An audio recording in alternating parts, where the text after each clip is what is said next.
welcome. I'm Mariana Mancuso. Welcome to another installment of a RAM Chat. Joining us today is Congressman Kim from New Jersey's 3rd Congressional District. Congressman Kim is known for his bipartisan voting record and willingness to work across the aisle to deliver for his constituents. Before his election to Congress, Kim worked under both Democrats and Republicans, having served at the Pentagon, State Department, and the White House National Security Council. Sitting down with Congressman Kim is our Executive Director, Miles Taylor. Without further ado, Miles, the show is yours. Great. Thanks, Mariana. And Congressman, it's great to have you here today. Really appreciate it. There is a lot going on in the news, and I think that we can dive into some of those topics right away here. The one that I want to start us on is the very obvious thing at the moment, Ukraine, and what we're seeing with potential, a potential Russian incursion into Ukrainian territory. I'm curious, how do you currently view the situation? Do you think it's inevitable that this is going to happen? And how would you rate the Biden administration's response so far? Yeah, well, look, I appreciate you letting me be a part of this dialogue. So thanks so much for inviting me. When we take a step back and think about this moment that we're in right now, we're as a country in this, pandemic that we haven't experienced, in over 100 years. And now we're facing a situation where we're about to witness, the largest ground invasion in Europe since World War II. It just feels surreal in some ways to find ourselves in this kind of situation. And again, both of those circumstances, one that would normally try to rally the United States to come together, whether it's against a common threat like the virus or a common concern about the global system and whether or not the United States is positioned to be the leader of that system. But that's obviously something that we're struggling with right now. With this at this point, I would probably say that it does feel like that it's inevitable that there'll be some type of Russian aggression, most likely something that would happen on the ground. At this point, just based off of what I've seen, I'm on both the Armed Services and the Foreign Affairs Committee, so staying very much on top of this as best as I can. When it comes to what the Biden administration has done, what our government has done, I just start by saying it's not enough. This is something that we've seen coming, not just for the last couple of months, but for years. And it's on, again, both parties, especially since what we saw, in terms of Russia pushing forward on this years ago. We should have been doing better under multiple administrations to be able to provide security support to the Ukrainians, to be able to better integrate and engage in diplomatic efforts across Europe. And right now, we should be doing a lot more to rally our allies together, especially in Western Europe. We have just not seen the kind of chorus that we need, this kind of unison speak that we need to be able to push back against this. So there's a lot more that we need to be doing.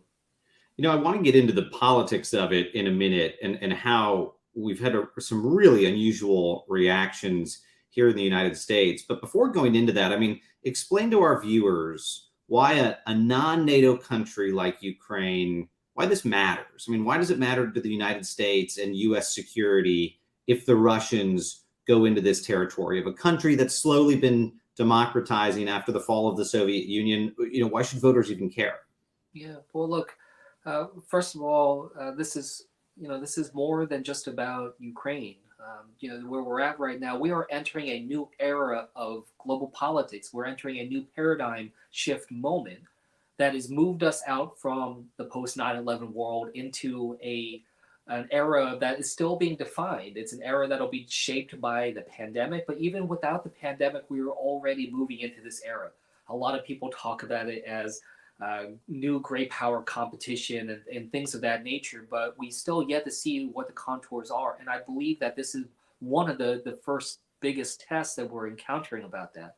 This is a moment where we're trying to figure out, is the United States going to continue to be the global leader in this new era, in this new paradigm? And Russia and China, amongst others, are trying to challenge that paradigm shift.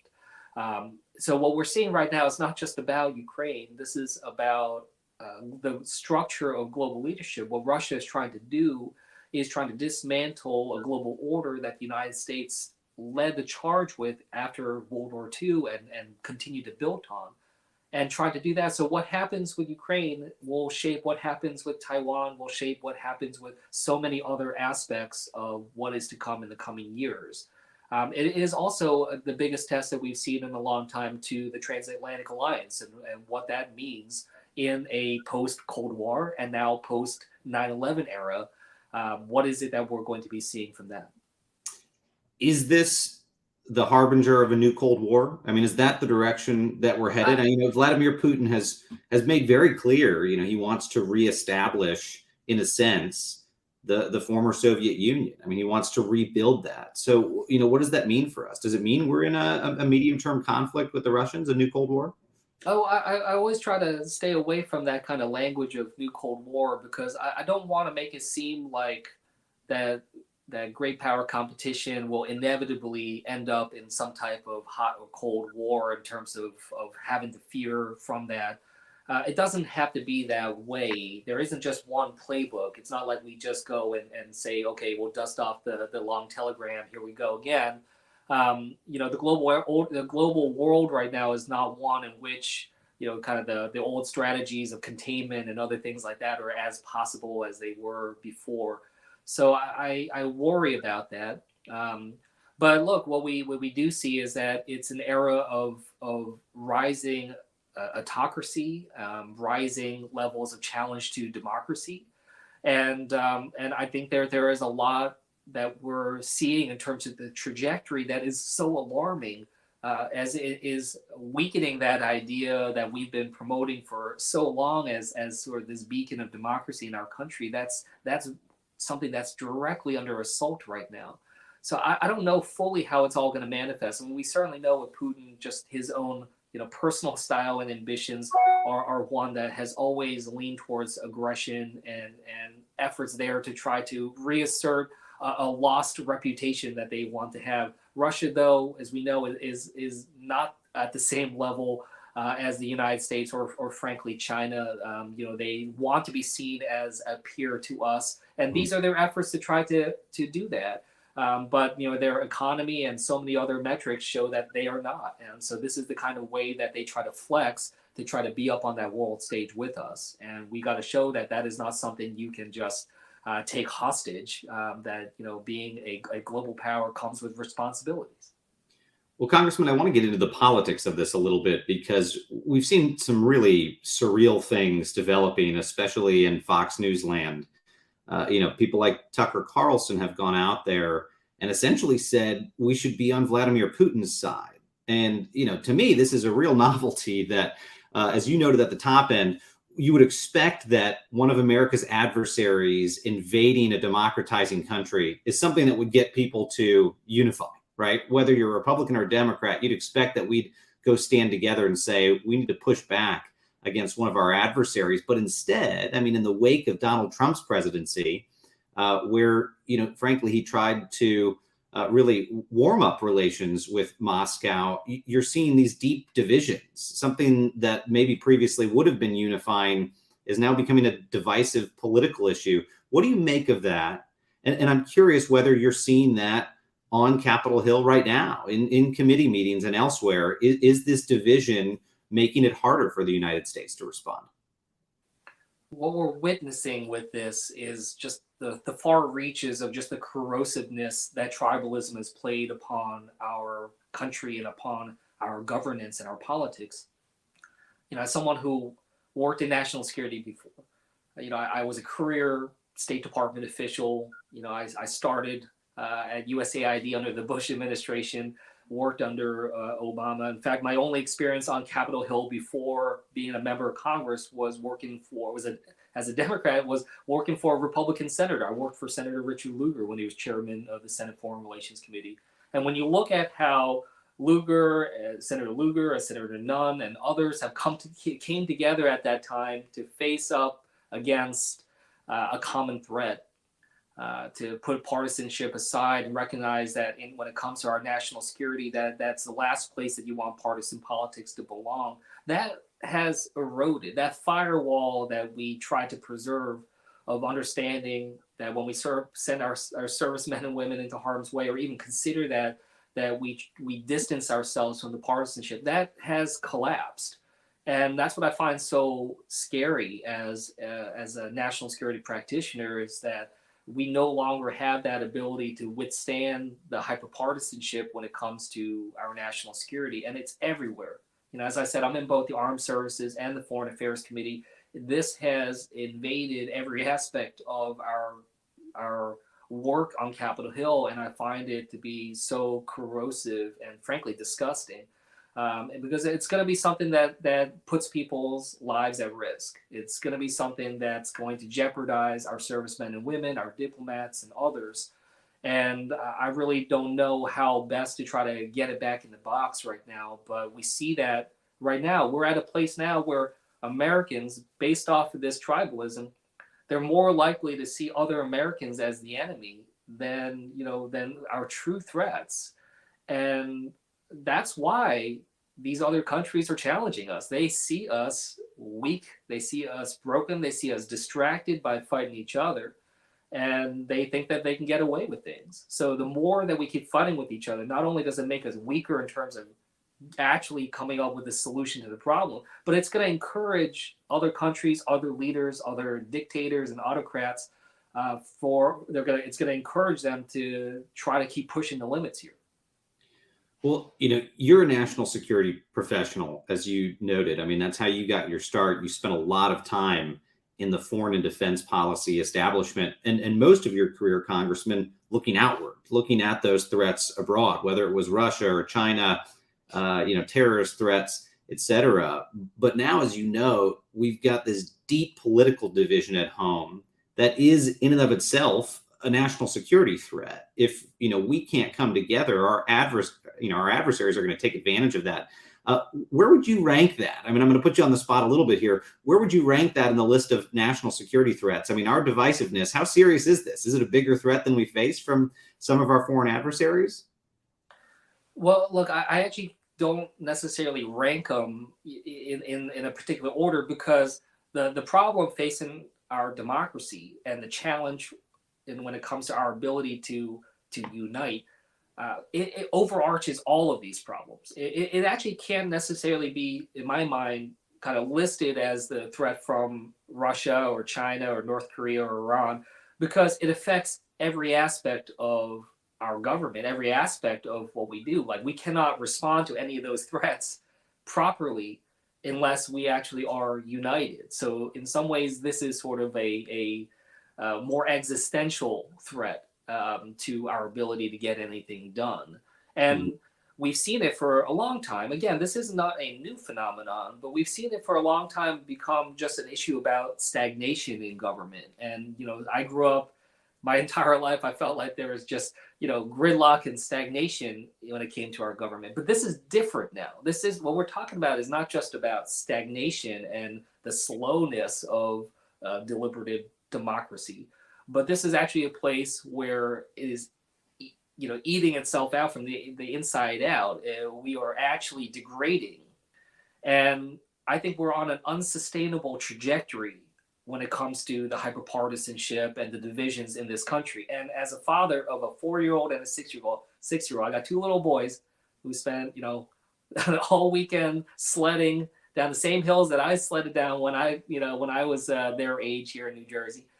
And I think about what is America gonna look like when they're my age? What is America gonna look like in 3 decades? And I'm terrified by that, because I don't know the answer to that. And, for me, that unpredictability, that instability is actually my greatest fear. And it's something that I worry about tremendously. So I rank that, if I had to rank it, it would be absolutely at the top. But as I said, I consider it to be just different than other threats, because it is inherently the fundamental key to unlocking our ability to do anything as a country.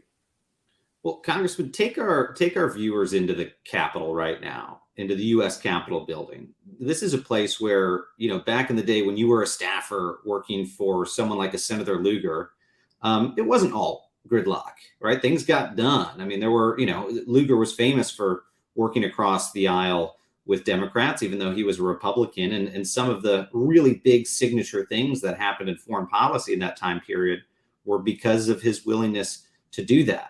Now that you're a member of Congress, I'm sure that you would say that the environment has changed considerably. What's it like to be a congressman right now? And, take us behind closed doors. I mean, are folks just refusing to go to dinner and talk and hash things out? And how do we turn that around? Yeah, I remember the first time I ever walked into the Capitol was with my parents, and when I was a kid, and them telling me about how it's this building that created the laws and created the opportunities that brought my family over from South Korea. And then, as you said, the next time around that I was in the Capitol, having a chance to work for Senator Lugar, and he's someone. I told him, look, I'm a Democrat. He asked me to work with him, and I told him, look, I'm a Democrat. Are you okay with that? He just kind of laughed it off. He's like, look, like, I want you on my team because you have some expertise that I need, and I'm the chairman of the Senate Foreign Relations Committee. And I was just blown away by that, and it just feels like that that was so long ago that something like that could even exist. I learned a lot from him. What I learned from him in particular is that he taught me that bipartisanship doesn't just exist on its own. Like, one person cannot claim I am bipartisan, because it inherently is something that is between people. It requires two people, at least, to be able to talk about that and that kind of engagement. And he always told me that some of the best ways to engage in that kind of effort is to either go on codels with people or have one-on-one meetings or social events with people. He said, you're never going to get that kind of relationship that you need for bipartisanship if you only pass each other on the halls or see each other occasionally on the floor of the House of Representatives.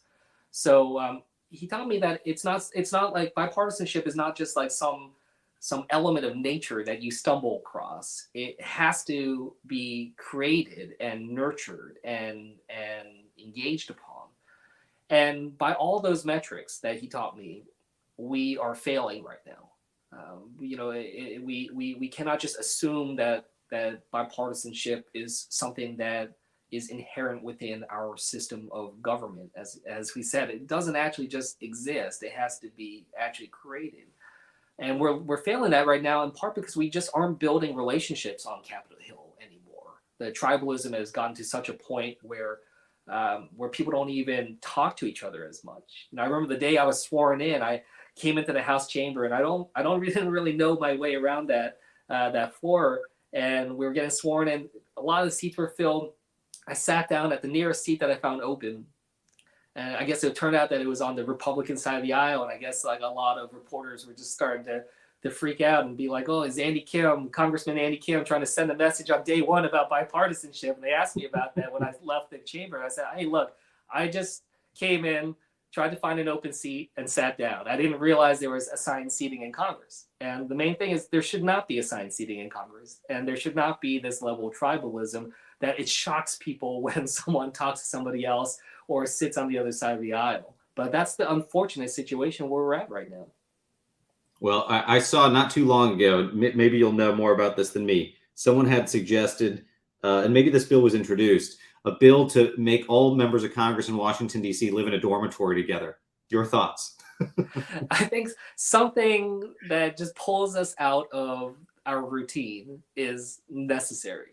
Whether I have found that I'm taking Senator Lugar's advice, going on codels with each other. Yeah, congressional having us just sit next to each other for hours on a trip where we share pictures about our families and get to know each other a little bit deeper. That's important. That is important. And it's in the same way that, as I try to work in this district, I currently, the district I currently represent is a district that President Trump won twice. I'm one of only a handful of Democrats right now that represents territory that Trump won in 2020. And it's the same thing. It's my personal relationships with people here in this district, especially those that might have differing political views than me. That's what allows me to be able to represent this district. Is again that personal relationships that can override this partisanship if we work at it. The pandemic has made it harder because it has limited the ability for us to look each other in the eye and have some of these kind of experiences together that can break it down. But even without that, we've already been going down a difficult path. So whether it's a dormitory, whether it's some type of effort to have trips, or other types of social engagements or something like that can just pull us out of our routine, because our routine right now, I can't stress this enough, how little time people in Congress spend talking, like meaningfully talking, not just in hearings or in other official events, talking to people on the other side of the aisle. It's so limited. Well, one of the things that I think baffles a lot of Americans, a lot of our viewers, is that, whether you were a Democrat or a Republican, a year ago on January 6th, insurrectionists stormed the Congress and wanted to go after elected members, right? It didn't matter what party you were in. I mean, this was a terrifying thing to witness from the outside, and I'm sure even more terrifying to witness from the inside. I bring this up in part because there's news that you actually donated the suit you wore that day to the Smithsonian so that they could keep that in for perpetuity. Can you tell us a little bit about your decision to do that, and maybe take us back to that day and how you're looking at it a little bit more than a year away from it? Yeah, I think about it a lot. It's not always the first thing on my mind, but whenever I walk through that building, especially in the rotunda, I have those glimpses of January 6th kind of come to mind. And what stands out to me, I don't necessarily think about in terms of the destruction or the violence per se,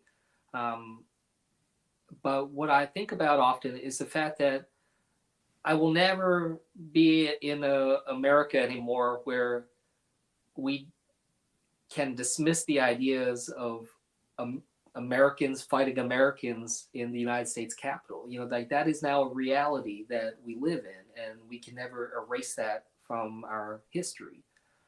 And whether it doesn't matter, what level of planning or other types of elements went into that. Just that sheer fact that we had Americans attacking other Americans and fighting each other in the halls of this sacred building, that just breaks my heart. And for me, that's what was going on through my mind the night of January 6th after the riot had been quelled, and I was walking through the Capitol and seeing that level of just destruction and debris everywhere. And I instinctually just decided to start cleaning up. So that was something that I just felt compelled to do. I hated seeing that building treated with such disrespect and disgrace. So I started cleaning up. Someone I didn't see, but someone took a photo of me doing that, and that photograph ended up being quite widespread around the country. And I started to get a lot of messages from people around the country that said that, that they appreciated what I did, and that image was one that helped them start to turn the corner and feel like, we can pick the pieces up, figuratively and literally, and try to heal. And that question of how do we heal this country has become the foremost question on my mind. It has become this renewed mission now in my life over the last year, where it's not just about the policies, it's about how do we heal this country. And after January 6th, about a couple weeks or maybe a month or so afterwards, the Smithsonian called me and asked me about that suit and whether or not I'd be willing to donate it as sort of a reminder about how we try to heal and recover from that event. Initially, I kind of resisted. It was I told them, it's like a off the rack J. Crew suit that I got half off on a holiday sale. You said I only have so many suits, so yeah, exactly. I still haven't been able to replace that suit yet, but I ended up giving it to them because I got a sense that that suit meant something different to a lot of other folks than it did to me. And if it helps tell the story of America and how we recover, I'm happy that it plays that role. So I have a couple more questions for Andy Kim, the congressman, and then one or two for just Andy Kim, the guy from New Jersey, so that viewers get to know you a little bit better. But still on the serious side, you mentioned the divisiveness that we face in the country this year in the lead up to the midterms. There's going to be a big divisive issue, and that's going to be the nomination of a new Supreme Court justice.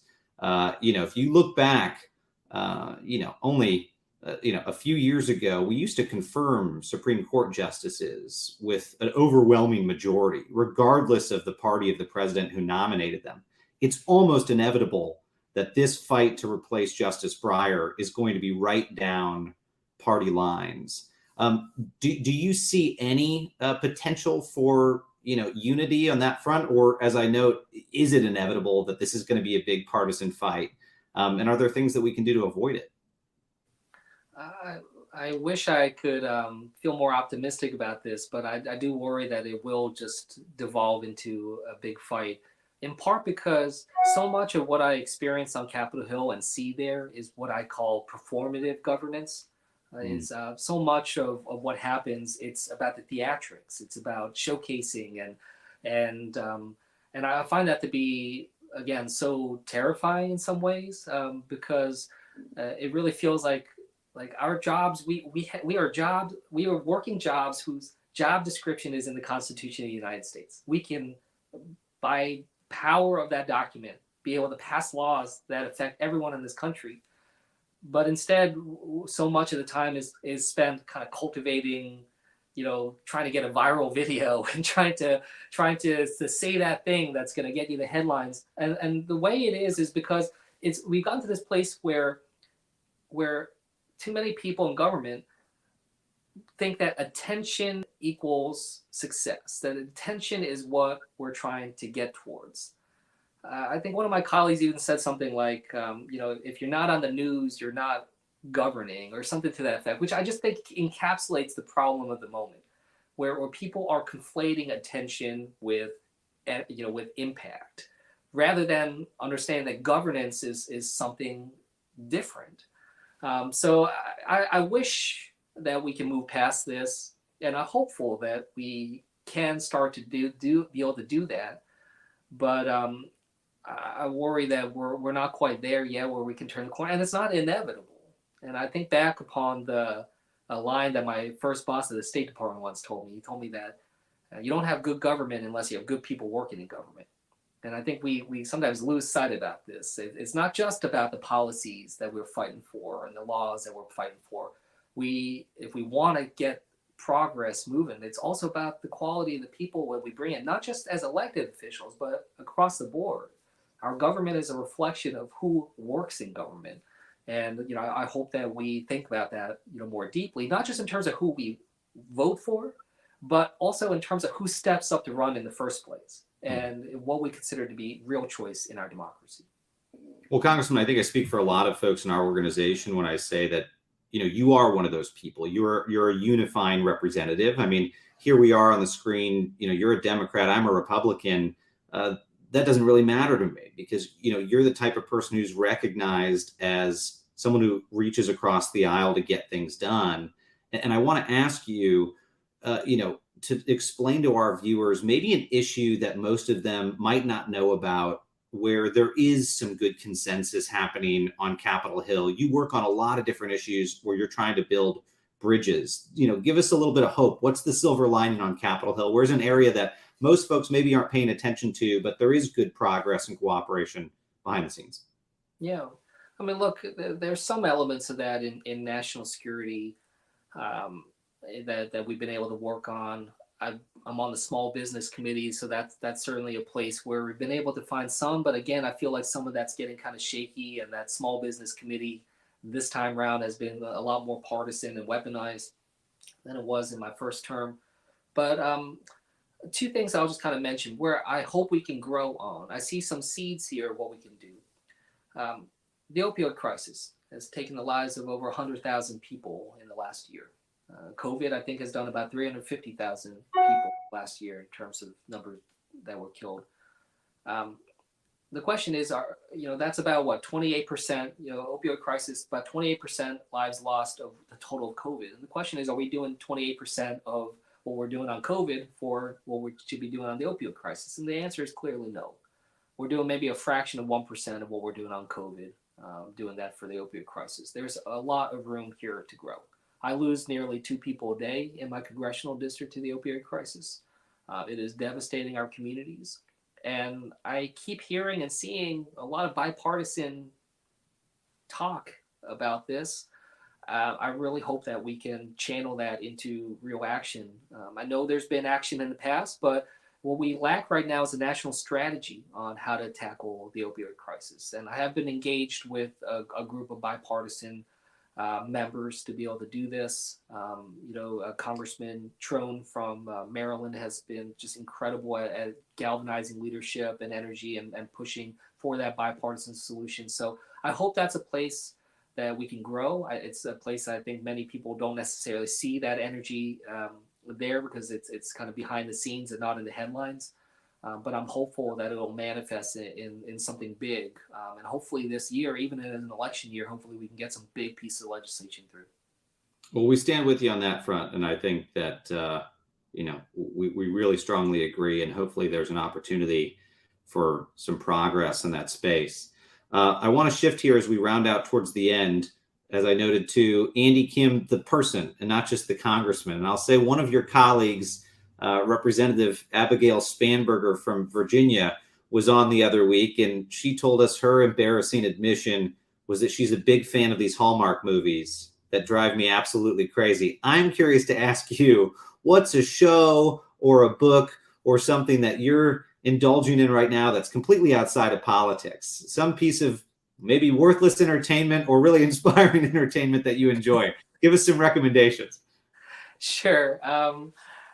I guess if I had sort of a kind of a guilty pleasure when it comes to it, is I'm somebody that will just kind of inhale kind of cheesy, kitschy kind of sci-fi movies. Just anything, whether it's like a comic book movie or or anything else. Honestly, it's just this kind of guilty pleasure that I have. My kids always want to play with some of the old sci-fi toys that I have from when I was a kid, and I refuse to let them do so. Maybe at some point. But that's always been something that I've loved since being a kid. Just kind of having that kind of imagination pull me out of the world I'm in and transport me to something else. And so that's probably something that I'll still kind of engage upon. Nothing kind of necessarily comes to mind right now in terms of what I've watched recently, but that's the kind of genre that I spend a lot of my time digging into. Was there something in the sci-fi genre growing up that was really impactful for you? I mean, what was kind of like the seminal book or movie? Star Wars will and always be my love. I almost exclusively force my kids to build Lego Star Wars, as some people I think have seen. I have a Darth Vader toy literally right here to my right. Everything kind of stems from there. I honestly, even when I was like a freshman in college, thought I was going to be an astronaut. That's like what I wanted to do in my life, and why I'm always still so jealous of Senator Mark Kelly. But so I think sci-fi, not only in terms of it's the love it's created through Star Wars and other movies, but just that kind of broadening of that horizon and kind of taking me out of my element, out of my routine, and kind of reminding me there's something bigger than all of us out there. I think that's what I always love. Well, Congressman, I'm glad to hear it. And I think that's a good note to end on, because you've been pretty busy fighting the dark side over there. So I think a lot of our viewers are happy to know there's at least a couple of Jedis still in the house. So thank you for what you've been doing on that front. And I'll just say, bigger picture, a big thank you from Renew America movement for your efforts to try to really push bipartisanship in a time period where it's exceptionally difficult to do. So we're grateful for your work. Great. Thanks, Miles. Thank you, Miles. And Congressman Kim, thank you for joining us, and may the force be with you as you finish out this legislative term. To everyone who tuned in, thank you. If you enjoyed this conversation, I hope you'll join us on February 17th for a RAM chat with the director of Michael V. Hayden Center for Intelligence Policy and International Security and RAM advisor, Larry Pfeiffer. In the meantime, to stay up to date with everything Renew America movement is doing and how you can tune in for our next RAM chat, or even catch previous episodes, please be sure to follow us on Twitter at Renew America, subscribe to our YouTube channel, youtube.com/Renew America Movement, and sign up on our website for all the latest information, renewamericamovement.com. Have a fantastic week, and we'll chat soon.